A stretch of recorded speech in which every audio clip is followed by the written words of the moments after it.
noches, amada iglesia. Dios les bendiga. Agradecida de Dios por la oportunidad y a los pastores de la casa por la oportunidad que me dan en esta noche de poder compartir una porción de su palabra. Oro a Dios para que abra y dé luz a nuestro entendimiento. Amén. Porque solo por el Espíritu se puede entender la palabra. Solo por el Espíritu de Dios. En esta noche vamos así sentaditos como están, ya hemos orado, ya hemos adorado. Vamos a tener la lectura de la palabra en Efesios 3, si son tan amables.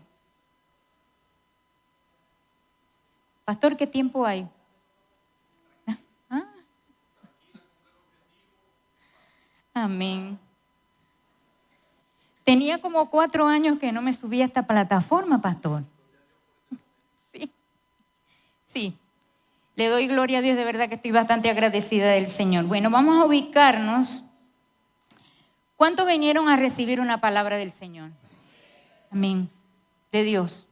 Una impartición de su palabra a nuestro espíritu que nos ayude a ser edificados en la verdad que es Cristo Jesús. Vamos a leer en Efesios 3, versículo 8. Y leemos. Y aquí el apóstol Pablo, para ponernos en contexto, está hablando acerca de la asignación que Dios le ha dado en la predicación del Evangelio. Y dice Pablo: a mí, que soy menos que el más pequeño de todos los santos, me fue dada la gracia de anunciar entre los gentiles el evangelio de las inescrutables riquezas de Cristo y de aclarar a todos, cual sea la dispensación del misterio escondido desde los siglos en Dios, que creó todas las cosas, para que la multiforme sabiduría de Dios sea ahora dada a conocer por medio de la iglesia a los principados y potestades en los lugares celestiales, conforme al propósito eterno. Si puede subrayar esa palabra, subráyela. El propósito eterno que hizo en Cristo Jesús nuestro Señor, en quien tenemos seguridad y acceso con confianza por medio de la fe en Él. Dios añada bendición a su palabra en esta noche. Mis hermanos pueden estar sentados. La carta a los Efesios, junto con la carta a los Romanos y la epístola a los Hebreos, son una riqueza de conocimiento acerca de este propósito eterno de Dios en Cristo. Léala, estúdiela. No leerla como leemos cualquier cosa, sino estúdiela, porque trae una carga de revelación muy grande para la edificación de la iglesia. Aquí Pablo está hablando de un propósito eterno. ¿A qué se refería Pablo cuando habla del propósito eterno que hizo Dios en Cristo? Que hizo Dios en Cristo nuestro Señor. ¿A qué se refiere Él? Este propósito, lo primero que tenemos que aclarar es que Dios no tiene muchos propósitos, mi hermano. Porque decimos mal cuando decimos los propósitos de Dios. Dios tiene muchos planes. Eso sí, tiene muchos planes. Y con cada uno de nosotros tiene un plan y una asignación diferente. Pero cuando hablamos del propósito eterno, es un solo propósito. Amén. Uno solo. En esta noche vamos a tratar de poder explicar lo que es el propósito eterno. ¿Por qué? Porque de lo que yo les quiero hablar en esta noche es muy importante, que es de la centralidad de Cristo. Entonces, entendiendo que Dios tiene un solo propósito y ese propósito de Dios es en Cristo, podemos entender el por qué Cristo es el fundamento de la iglesia. Cuando hablamos de propósito, estamos diciendo que todo su deseo, toda su voluntad, lo que Dios quiere lograr, a todo lo que apunta el objetivo de Dios, es a ese propósito. Amén. Eso es lo que quiere decir. Entonces, dice la Escritura aquí mismo en la carta a los Efesios, en el capítulo 1, que dice que Dios nos ha dado a conocer, capítulo 1, verso 9, Dios nos ha dado a conocer el misterio de su voluntad. Mire, este propósito era un misterio en el Antiguo Testamento. ¿Cuántos saben que Cristo está revelado en toda la Escritura? Antiguo y Nuevo Testamento. Cristo está revelado desde la página 1 de la Biblia. Y este propósito eterno, concentrado en Cristo, está desde la página 1. ¿Quién cree usted que era la luz del primer día? La luz que puso orden al caos. La luz que separó las tinieblas. ¿Quién cree usted a quién representaba Adán? Adán representaba al postrer Adán como el gobernante de la tierra. ¿Quién cree usted que era el árbol de la vida? ¿Quién cree usted que era el reposo? Todo, cada historia de la Biblia, cada personaje, cada tipo, cada sombra anunciaba y apuntaba a ese propósito eterno en Cristo. Pero era un misterio en el Antiguo Testamento. Los profetas profetizaron, los hombres de Dios hablaron de este propósito, pero no entendían el propósito. Y dice la Escritura que Dios nos las reveló a nosotros. A su nombre gloria. Entonces, mire lo que dice aquí. Que Dios, dándonos a conocer el misterio de su voluntad, toda la voluntad del Padre está concentrada en Cristo, según su beneplácito, el cual se había propuesto en sí mismo de reunir todas las cosas en Cristo, en la dispensación del cumplimiento de los tiempos, así las que están en los cielos como las que están en la tierra. Ese era el objetivo de Dios. Y dice que este propósito de Dios fue antes de la fundación del mundo. Mire, Cristo no fue el plan B de Dios cuando falló Adán. Cristo no fue el recurso que Dios tuvo para resolver el desastre de Adán. Cristo siempre fue el propósito del Padre.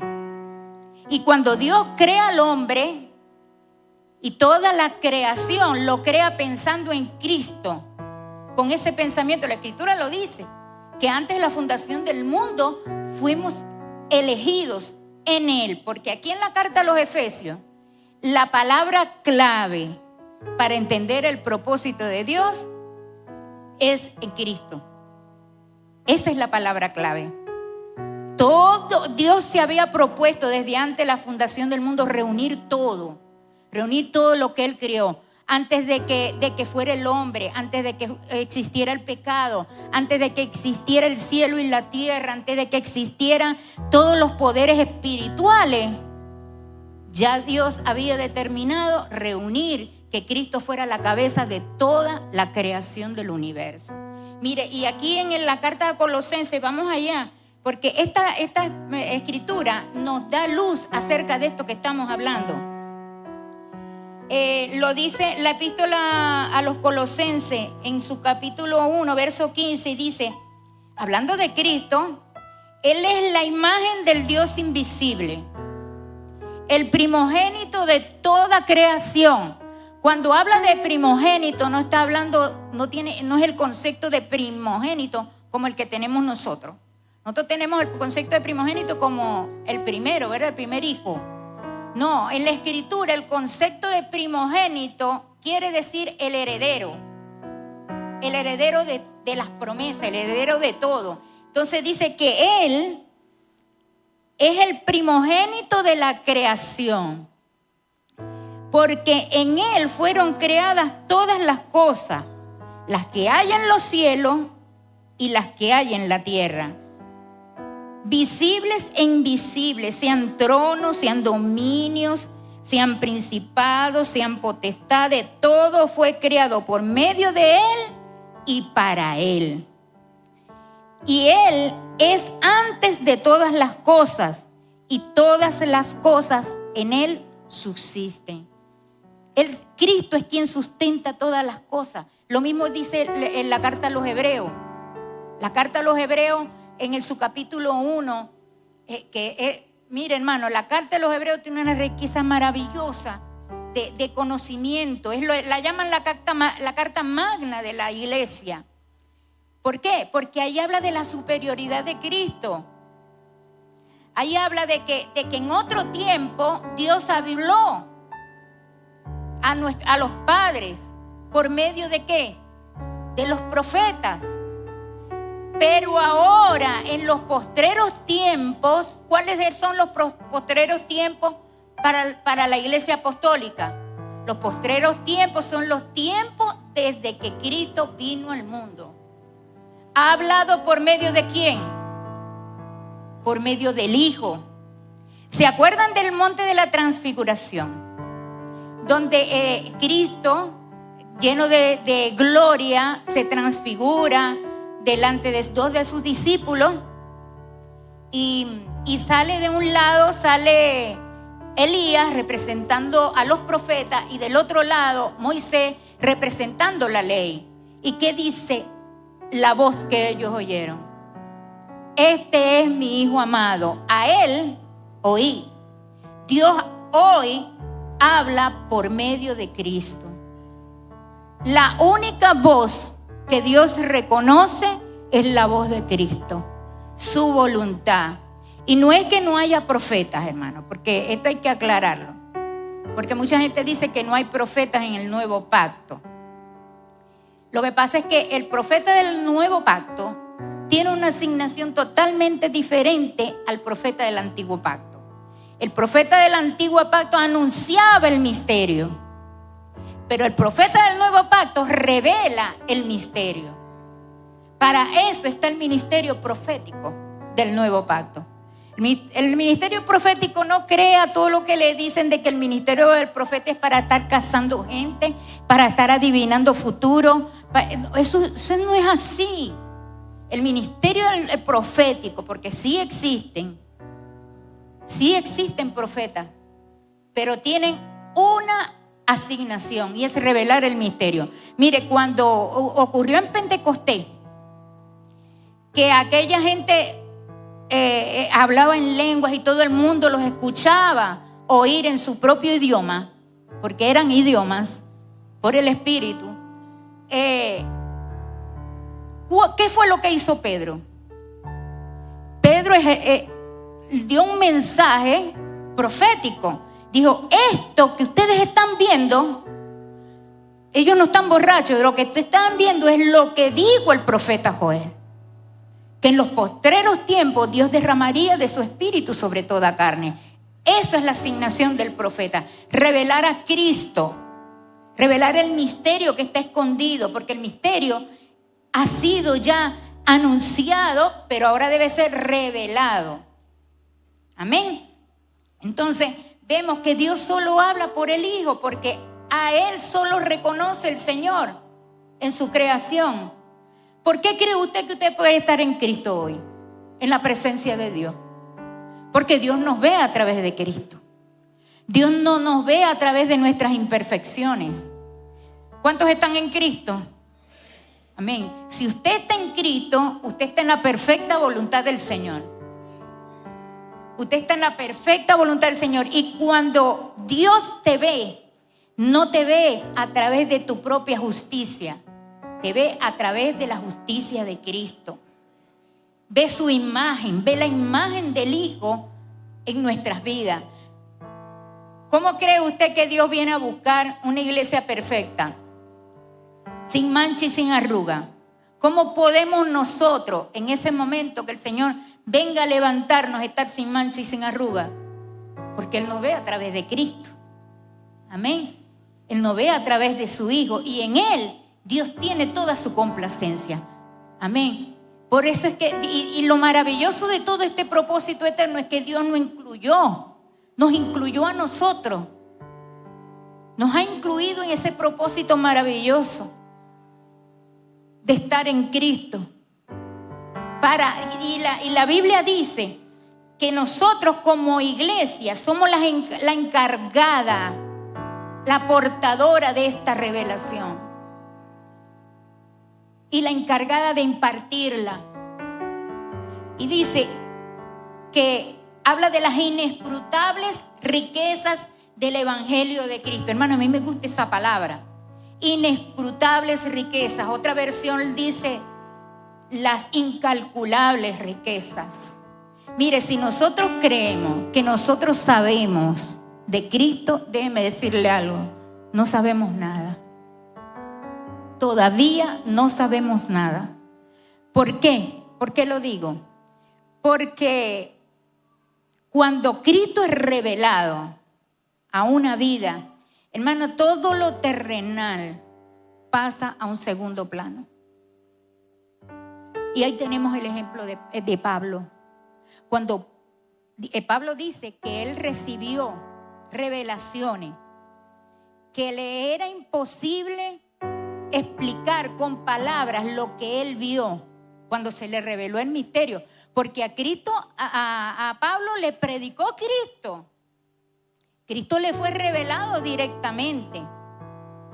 Y él dice que él no tenía palabras con qué expresar aquello que le estaba siendo revelado. Si usted lee todas las cartas de Pablo, usted puede ver que a medida que en su caminar con el Señor, él le pudo poner palabras a aquella revelación. Y vemos la riqueza de conocimiento que Pablo tenía acerca de Cristo. Y dice la Escritura que Pablo se le cayeron como escamas, hermano. Como escama todo lo que él tenía por valioso en su vida, lo consideró basura, lo tiró al pipote de la basura por la excelencia del conocimiento de Cristo. Y yo creo que nosotros, como generación, nosotros no hemos llegado a ese nivel. ¿Qué tenía la iglesia primitiva, hermano? La iglesia del primer siglo. ¿Qué tenía que a nosotros nos falta? Que esta gente estuvo dispuesta incluso a dar la vida. Lo dio todo. Esta gente no le importó dejar familia, no le importó dejar bienes. Ellos dejaron atrás todo. ¿Qué tenía? Conocimiento del propósito de Dios para su vida. Ellos entendían que lo que Cristo había hecho por ellos y lo que Cristo le ofrecía era mucho mayor que lo que el mundo puede ofrecer. Entonces yo pienso que nosotros no hemos llegado a ese nivel de conocimiento todavía. Pero gloria a Dios porque Dios está trabajando. ¿Cuántos saben eso? Dios está trabajando en nuestra vida. Porque sabes que si yo pregunto, ¿cuál es el propósito de Dios para tu vida? ¿A qué te llamó el Señor? Algunos dirán, bueno, el Señor me llamó a servir, el Señor me llamó a ser diácono, el Señor me llamó a predicar, a ganar almas. Todo eso está bien, y no lo dejes de hacer. Pero el Señor te llamó a una sola cosa, la principal. Lo dice Romanos 8:28. Que a los que aman a Dios, ¿cuánto aman al Señor? Todas las cosas le ayudan a bien. ¿Por qué? ¿Por qué?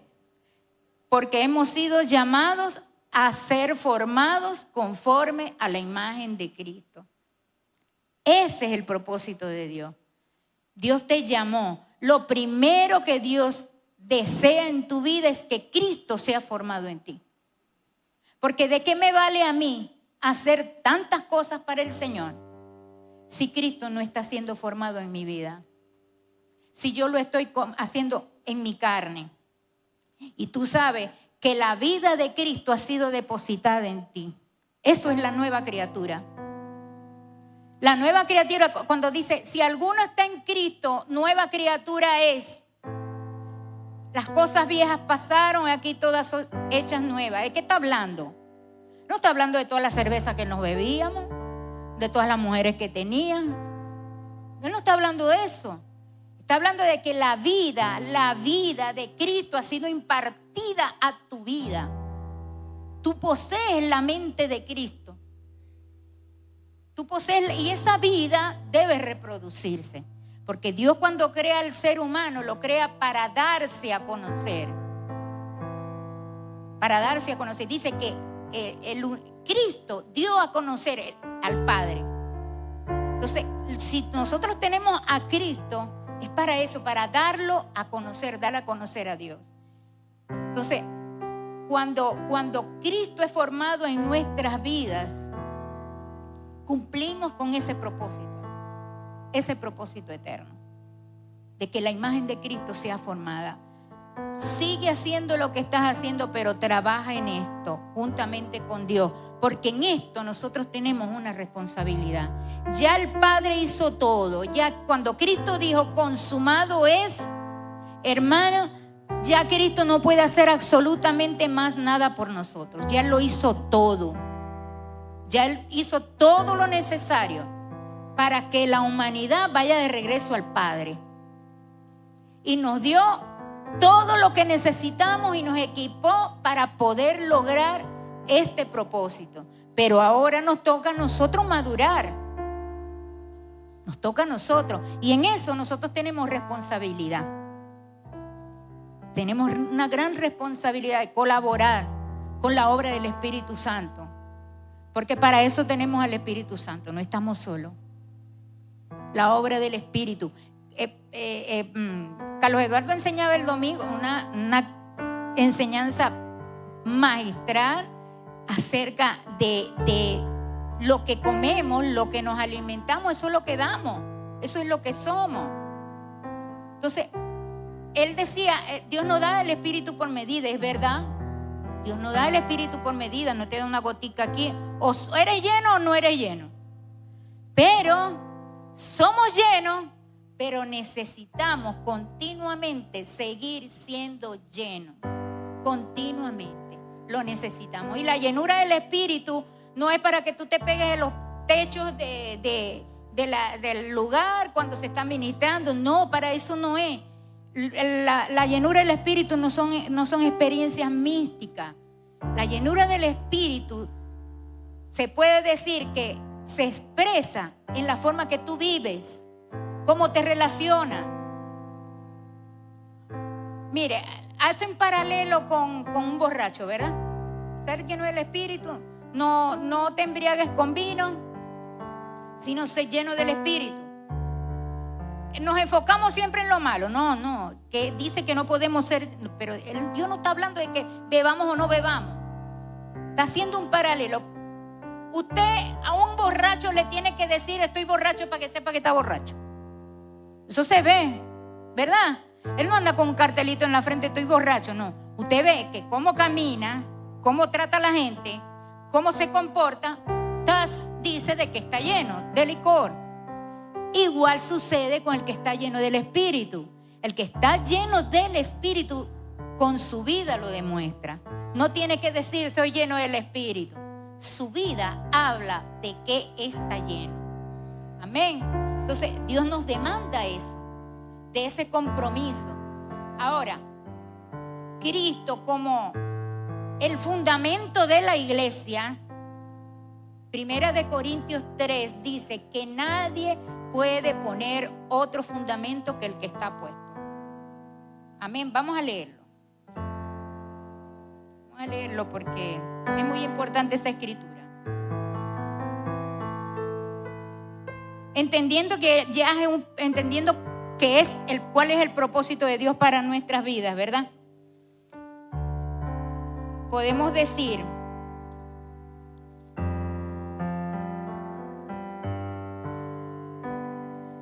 aquí en 1 Corintios 3:11 dice, porque nadie puede poner otro fundamento que el que está puesto, el cual es Jesucristo. Y si sobre este fundamento alguno edificare oro, plata, piedras preciosas, madera, heno, hojarasca. La obra de cada uno será manifiesta, porque el día la declarará, pues por el fuego será revelada. Y la obra de cada uno, cual sea, el fuego la va a probar. No, dice, nadie puede poner otro fundamento. Pablo, como perito arquitecto, dice: yo puse un fundamento, el cual he escrito, otro viene y edifica encima. Nosotros, como colaboradores y administradores de este misterio y de esta gracia de Dios, nosotros tenemos una responsabilidad, que es edificar bien sobre el fundamento que está puesto. Edifica bien. Se puede edificar correctamente o se puede edificar incorrectamente. Cuando edificamos con piedras preciosas, con plata, con oro, estamos edificando con el material correcto sobre el fundamento que es Cristo. Pero cuando edificamos con paja, heno o hojarasca, que es un material que no va a soportar el fuego de la prueba, dice que esa obra se pierde. Ahora, en sí, nuestra salvación no está en riesgo cuando edificamos, porque Dios lo que demanda de nosotros es fidelidad a la hora de edificar. Entonces, no está en riesgo nuestra salvación, porque ¿cuánto sabe que la salvación es por gracia? Amén, la salvación es por gracia. Pero sí, nuestra edificación, nuestro desarrollo, nuestro crecimiento espiritual está en juego cuando no estamos edificando correctamente. Y edificar la obra de Cristo, edificar sobre el fundamento que es Cristo. Y edificar bien, conforme a la palabra de Él. ¿Por qué digo esto? Porque nosotros tenemos una responsabilidad como edificadores. ¿Y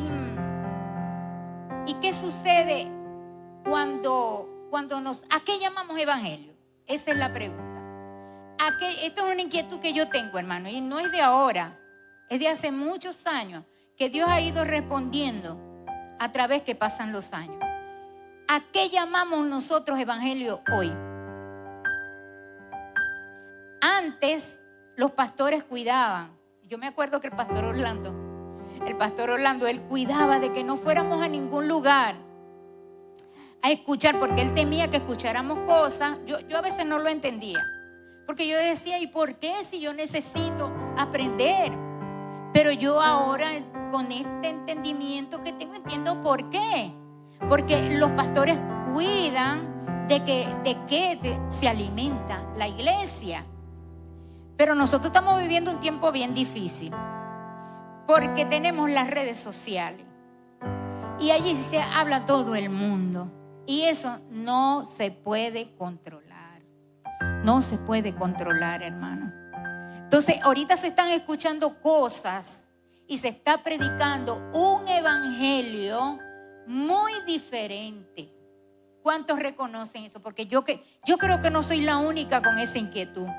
Porque todo aquel que es portador de la vida de Cristo tiene esa inquietud. De qué tipo de evangelio se está predicando. Un evangelio motivacional, un evangelio de prosperidad, un evangelio de superación personal. No importa lo que pase, pero no hay cruz. No hay cruz. Y evangelio sin cruz no es el evangelio de Cristo. Entonces, tenemos que tener mucho cuidado, porque ahorita los pastores no pueden tener un control, una orientación de esto, porque en las redes habla todo el mundo y se dice, hermano, cada barbaridad que usted dice. ¿Y por qué se predica eso? ¿De qué se está alimentando la gente? La gente está edificando. Mire, la gente está perdiendo de vista a Cristo. Y esto es un peligro. Esto es un peligro que quiero que usted se lo lleve, se lo atesore en su corazón, porque el mensaje de Cristo se está diluyendo muy sutilmente sin que nos demos cuenta. Es como que si usted tiene una sustancia bien espesa en un vaso y usted le va echando de a poquito otro líquido como agua, ¿verdad? Y le va echando, y aquella sustancia que está concentrada, que está espesa, que está pura, se va poniendo como flojita, y se va cambiando y va perdiendo su esencia. Eso está pasando. Si usted lo puede ver en el espíritu, es así. Eso está ocurriendo. ¿Y qué está pasando? Que estamos trayendo a la gente. Yo cuando hablo de esto no estoy hablando de la iglesia local. Estoy hablando de la iglesia global. ¿Amén? A nivel mundial. Estamos llevando a la gente a Cristo con la motivación incorrecta. Cuando le decimos a la gente, ven a Cristo que todo se te va a solucionar, que el Señor te quiere bendecir, que el Señor te va a quitar todos los problemas, que tu problema económico se va a arreglar, que todas las situaciones, pero ven a Cristo. Eso es peligroso.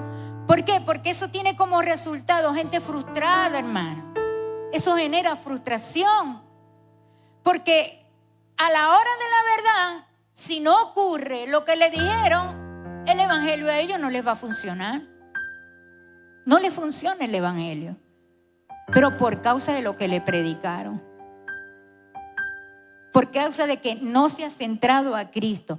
Cristo está por encima de la necesidad del ser humano. Dios quiere y desea como Padre. Eso nosotros lo sabemos. Él desea como Padre suplir todas nuestras necesidades. Pero acuérdense de que hay un propósito. Y si la persona no se sana, si Dios se lo quiere llevar, entonces el evangelio no sirve para esa persona. Y yo he visto personas frustradas por esta razón, que no desean saber nada del evangelio porque no les ocurrió lo que le dijeron. ¿Por qué? Porque no centraron a Cristo. Entonces tenemos a la gente yendo por los panes y los peces. Recuerdan que las multitudes seguían a Jesús, ¿verdad? Y la gran mayoría lo seguía por lo que Cristo les daba. Jesús se los dijo: ustedes me siguen por la comida, pero no la comida espiritual, sino la que les estoy dando, la física.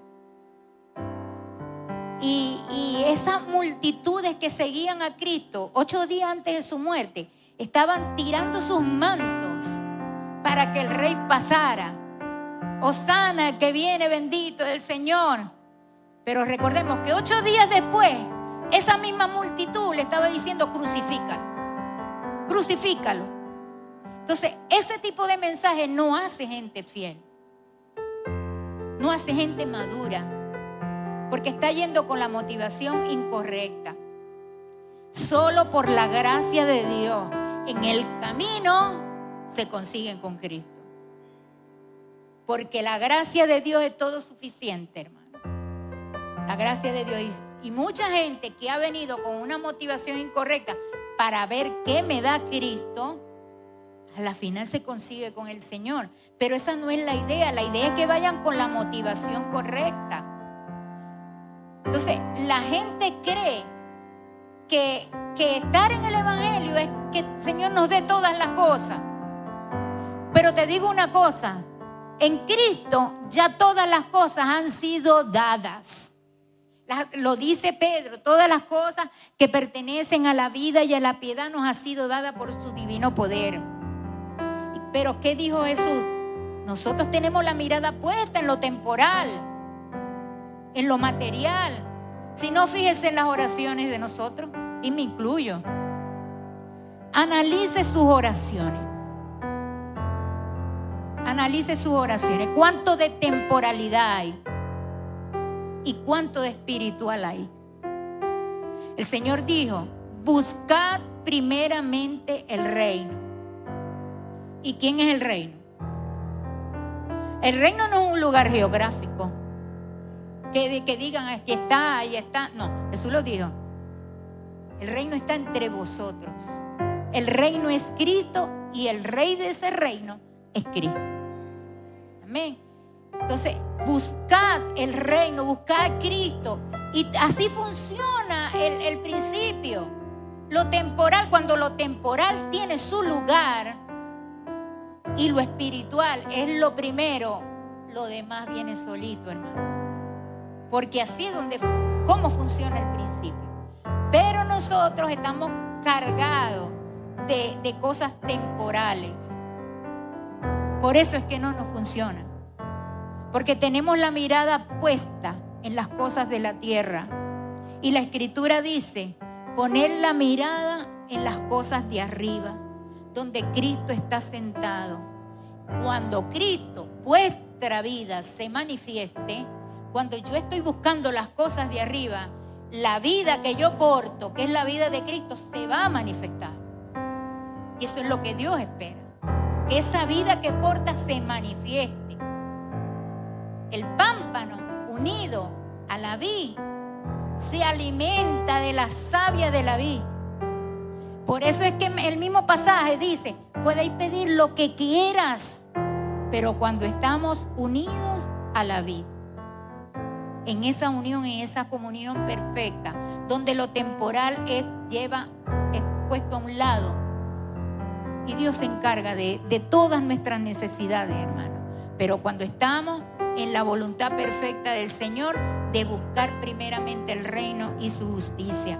Entonces, es importante que a la hora de predicar el evangelio, busquemos la centralidad de Cristo en cada uno de nuestro mensaje.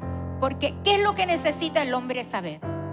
El hombre no necesita saber ni lo que le va a pasar en el futuro, nada. El hombre lo que necesita saber que ya el precio está pagado, que ya podemos ir de regreso a la casa del Padre, que su pecado es lo que lo aleja de Dios. Eso no lo entiende la gente, no lo han entendido. ¿Por qué? Porque un mensaje motivacional puede salir contento de este lugar, y lleno de gozo. Estoy contento porque estimuló tus emociones, pero ¿cuánto te puede durar? ¿Cuánto te puede durar un mensaje motivacional? Hasta que venga el problema. Cuando llegue el problema y se te acabó todo el gozo. Y sabemos que los problemas van a venir. Sabemos que las dificultades y las aflicciones las vamos a atravesar. Sabemos que nos pueden pasar muchas cosas en esta tierra. Lo importante que necesitamos saber es que no estamos solos para enfrentarlo. No estamos solos. No es lo mismo enfrentar una tribulación, un problema, una prueba con Cristo que sin Cristo. No es lo mismo. Entonces, le engañamos. Quizá con buena, con mala intención, yo no juzgo eso. O que es lo que nos han enseñado, hermano, es lo que hemos aprendido. Eso es lo que se ha aprendido. Y eso es lo que damos. Entonces, debemos buscar la centralidad de Cristo a la hora de la predicación del evangelio. Porque no se puede poner otro fundamento que el que ya está puesto. Porque estoy perdida, me he pasado. Ok. Un mensaje motivacional trata con lo superficial, ya lo dice. Cristo está por encima de la necesidad humana. Un mensaje motivacional trata con la superficie, pero el evangelio trata con la raíz del problema de la humanidad, del hombre.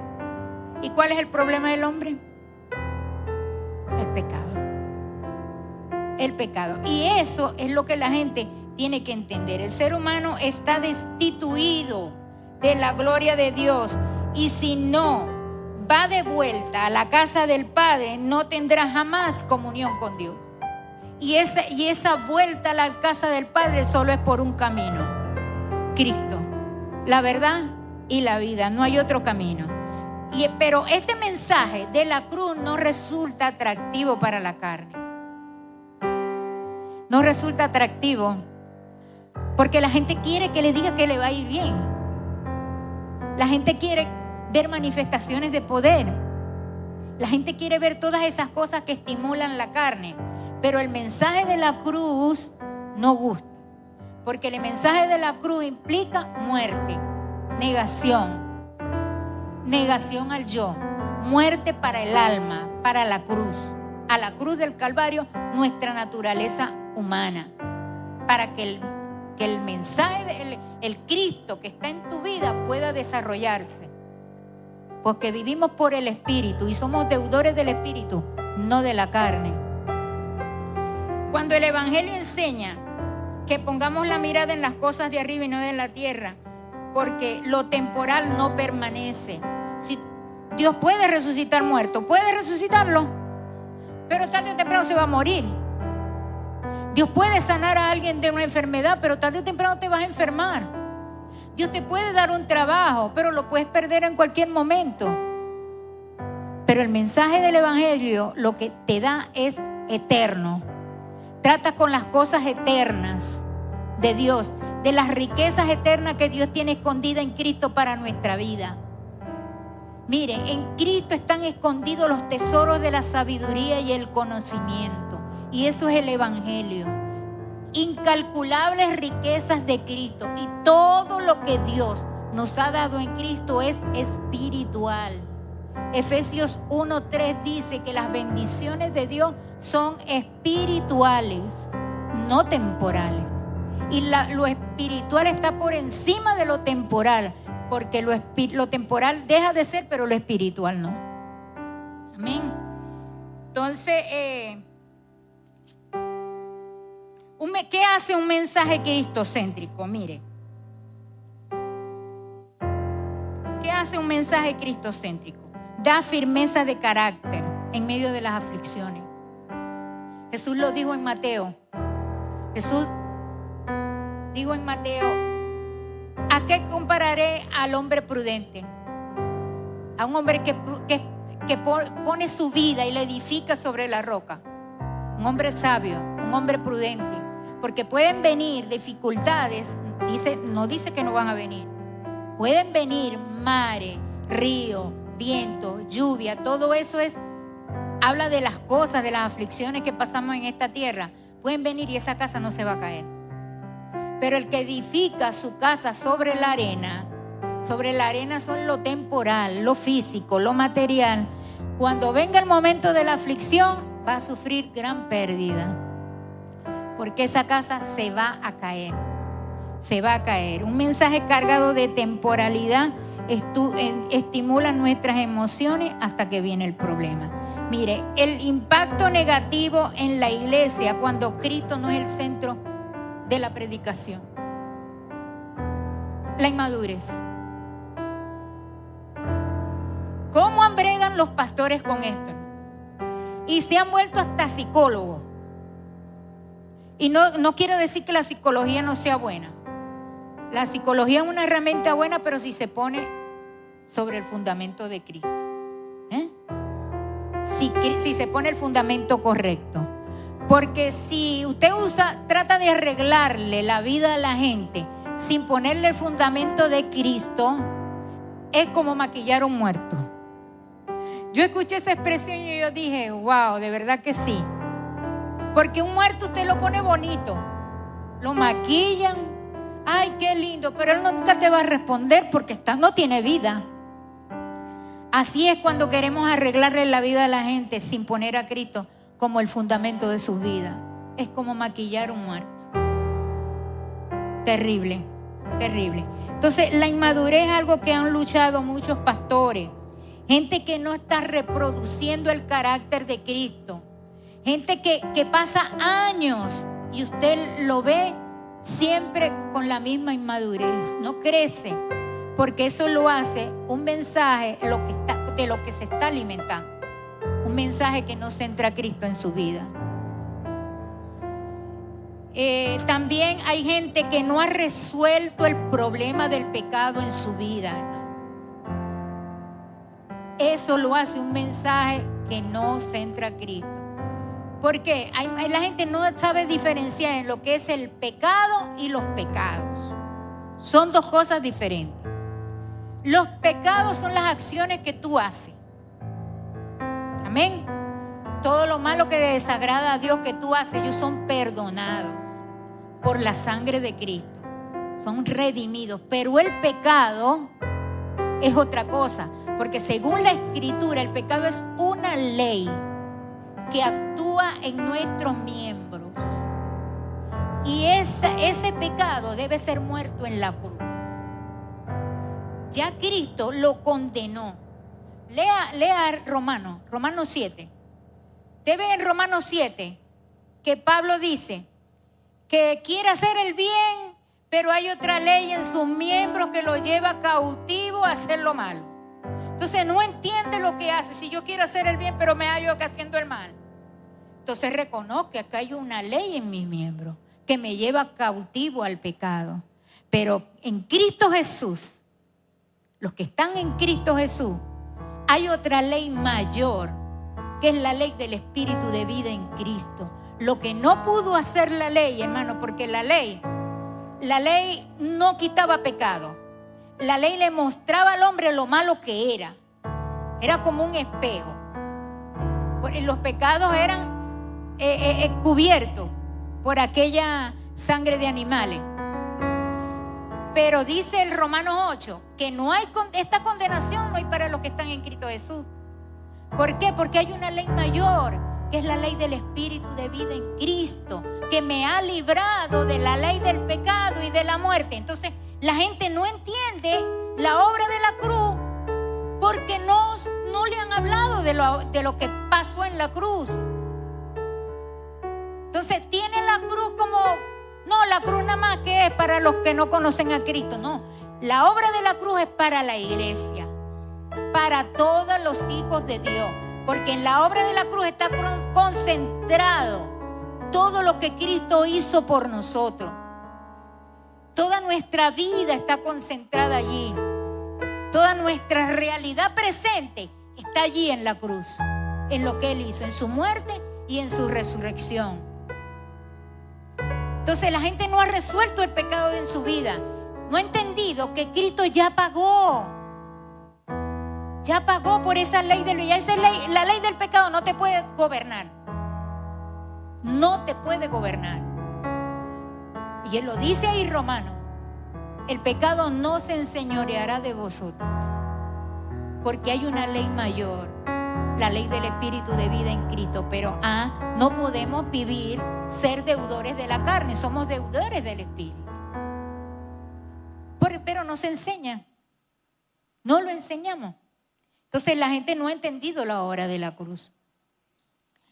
Entonces vemos que hay gente que hace cosas y usted dice, ay, pero si es cristiano, ¿cómo puede un cristiano hacer eso? Porque no ha entendido que el pecado ya no puede controlar su vida. Amén. Entonces lo vemos en esas condiciones. Cuando también vemos que hay gente que arrastra cosas que ya fueron resueltas en la cruz. Hermano, nuestra vida totalmente fue resuelta en la cruz del Calvario. Toda nuestra vida, nuestro pasado, nuestro presente, nuestro futuro fue resuelto en la cruz. Entonces la gente no entiende y dice gente, no, yo arrastro con la maldición de mi tatarabuela porque ella fue bruja, porque mi abuelo mató a 7 y yo arrastro un espíritu de asesinato. No, hermano. La obra, mire, eso desvaloriza la obra de la cruz. Le resta valor. Le resta valor. Porque todas las cosas fueron canceladas en la cruz. Tú no le debes nada a Dios. Tú eres una nueva criatura. Todas esas cosas viejas, lo que pertenecían a la vieja creación en Adán, pasaron. Tú ahora no estás en Adán. Adán era alma viviente, pero Cristo, espíritu vivificante. Espíritu que te ha dado vida. Y la gente desvaloriza la cruz y creen que la cruz es, no sé qué es lo que piensan que pasó allí. Para efectos de Dios, Cristo no murió por ti. Para efectos de Dios, tú moriste con Cristo en la cruz. Cuando a Cristo estaba siendo crucificado, tú estabas siendo crucificado juntamente con Él. Juntamente con Cristo. Hemos sido crucificados y asimismo fuimos resucitados. Esa es nuestra verdad. Y ya no hay deuda. No hay ninguna deuda que cancelar ante Dios. Y por eso digo, cada vez que Dios te ve, no te ve a través de tu imperfección, te ve a través de la obra de la cruz. Porque en Cristo es que tiene el Padre su complacencia. Amén. Entonces, gente que no enfrenta, no ha resuelto esos problemas en su vida. Lo que debe de hacer, de una vez entender que la cruz fue gratis para nosotros, pero no fue barata. Mucha gente tiene una cruz, piensa que la cruz fue barata. La cruz no fue barata, para nada. Gratis para nosotros, pero Cristo tuvo que pagar. El Padre tuvo que dar la vida de su Hijo por todos nosotros.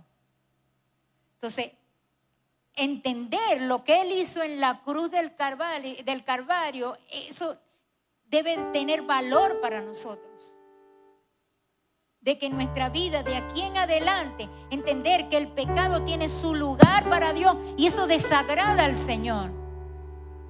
Y eso no quiere decir que nosotros no vamos a fallar.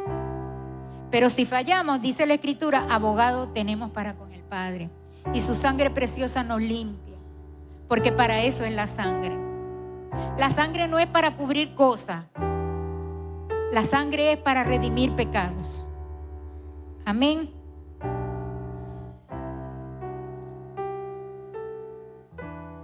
Un mensaje cristocéntrico lleva a un crecimiento como cuerpo y como a nivel personal nos lleva a un crecimiento. Y ese crecimiento viene por el conocimiento. Mire, yo no veo a Pablo ni a los apóstoles orar por los problemas de la iglesia. Y mire que esa gente estaba pasando por problemas. Si nosotros creemos que tenemos problemas, no hemos entendido lo que ellos pasaban. Ellos, como les dije, ellos dejaron todo atrás por causa del Señor. Dejaron familias, dejaron bienes, se separaron. Ahorita nosotros tenemos a nuestra familia y muchos se fueron juntos, pero ellos no. Ellos quedaron atrás, unos por un lado, otros por otro, dispersos por el mundo. Y era terrible. Y ellos, sin embargo, yo veo que Pablo no oraba, no les decía, Señor, yo te pido que los hermanos no se lo coman los leones. Yo te pido que no los persigan más, no. ¿Por qué oraba Pablo? Para que Dios le abriera el entendimiento, para que Dios le diera luz al entendimiento de quiénes ellos eran, de lo que Cristo había hecho por ellos, porque el conocimiento te ayuda a ser poseedor de aquello que Cristo te dio en la cruz del Calvario. El conocimiento es uno de la falta de conocimiento de la obra de la cruz, hermano, es uno de nuestros mayores enemigos. No tener entendimiento de lo que Cristo hizo es nuestro peor enemigo. Porque el conocimiento, Cristo debe ser conocido, revelado, impartido y manifestado. Amén. En nuestras vidas. Entonces, este conocimiento no es intelectual, es un conocimiento que viene por el Espíritu.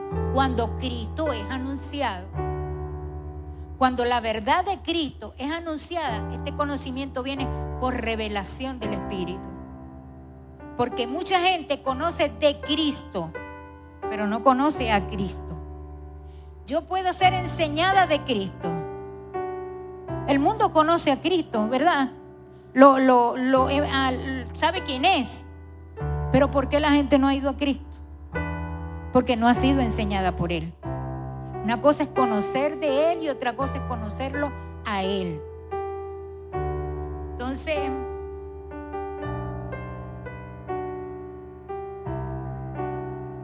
¿qué hace un mensaje cristocéntrico. Afirma tu identidad, verás cada día más de Cristo y menos de ti. Serás fiel. Mire, lo único que Dios espera de nosotros es fidelidad. Mucha gente piensa que Dios espera que Él haga muchas cosas. No, fidelidad.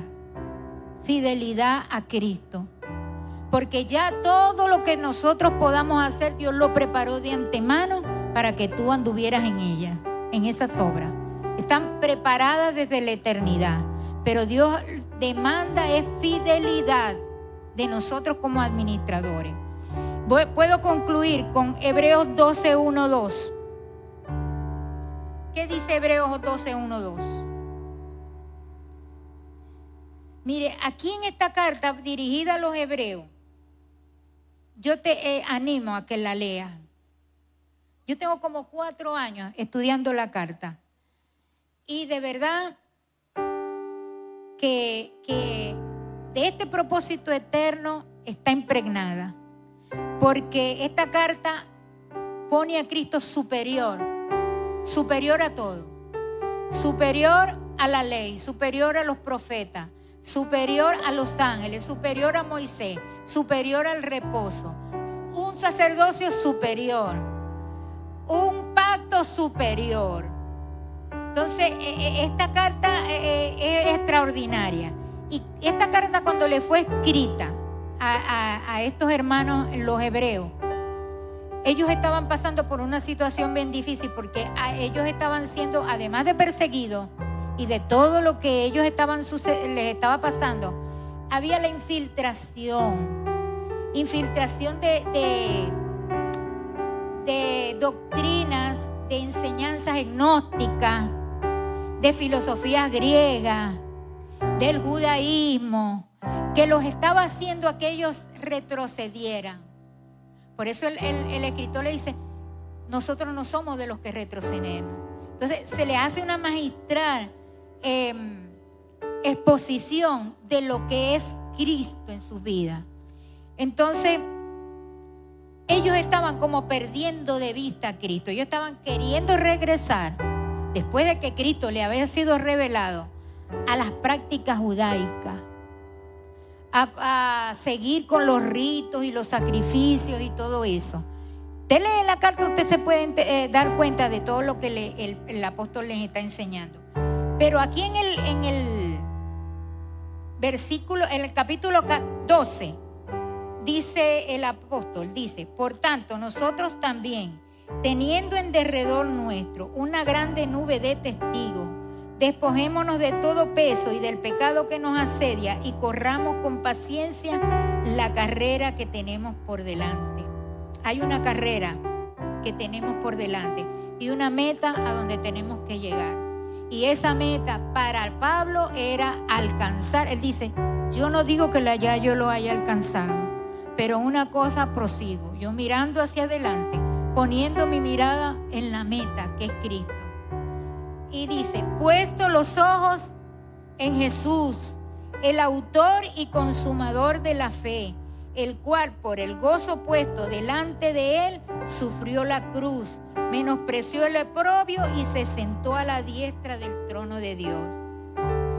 Él les exhorta a no quitar su mirada de Cristo, de volver, de regresar al principio de cuando Cristo les fue impartido, a desechar todo lo que les estaban enseñando, todo aquello que se estaba infiltrando, que se estaba metiendo muy sutilmente y que los había desviado de la verdad.